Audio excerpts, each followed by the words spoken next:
Assalamu alaikum, Moosa. How are you? What are you telling today?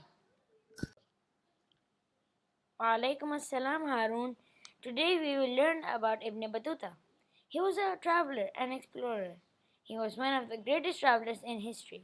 Today we enjoy the luxury of airplanes, cars, trains, and buses.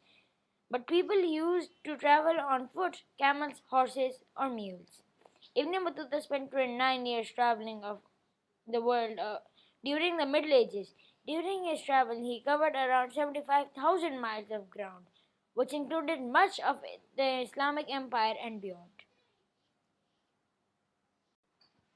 Where did Ibn Batuta grew up? Ibn Batuta was born on 25th February 1304 in Tangier, Morocco. At this time, Morocco was part of the Islamic Empire and Ibn Batuta grew up in a Muslim family.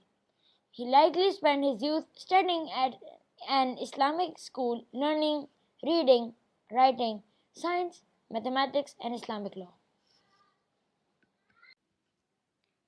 How did Ibn Batuta started his journey?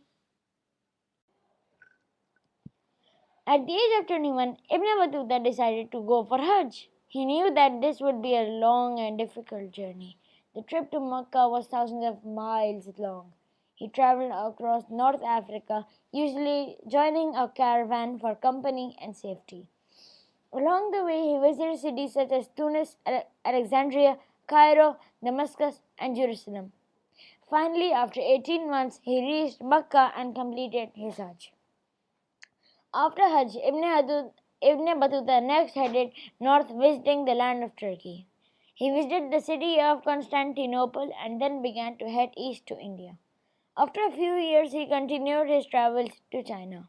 While in China, Ibn Battuta visited many cities of China, also visited Grand Canal, the Great Wall of China, and met with the Mongol Khan who ruled China. After spending over a year in China, he went north to Spain and then headed back to the south into the heart of Africa to visit Mali. When did Ibn Batuta return home? In 1354, Ibn Battuta finally returned to Morocco. He told the story of his adventures to a scholar who wrote it all down in a book called Rihla, and then remained in Morocco and worked as a judge until he died around the year 1369. Are there other facts about Ibn Batuta? His travels covered 44 modern day countries. He often served as a qazi, a judge of Islamic law, at different places along his travels.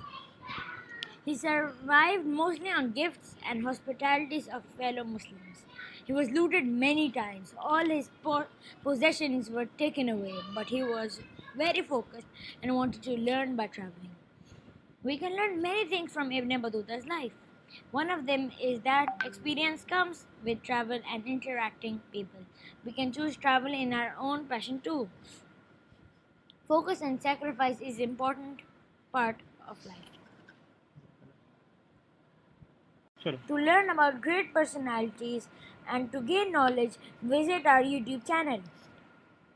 Don't forget to subscribe. Allah Hafiz.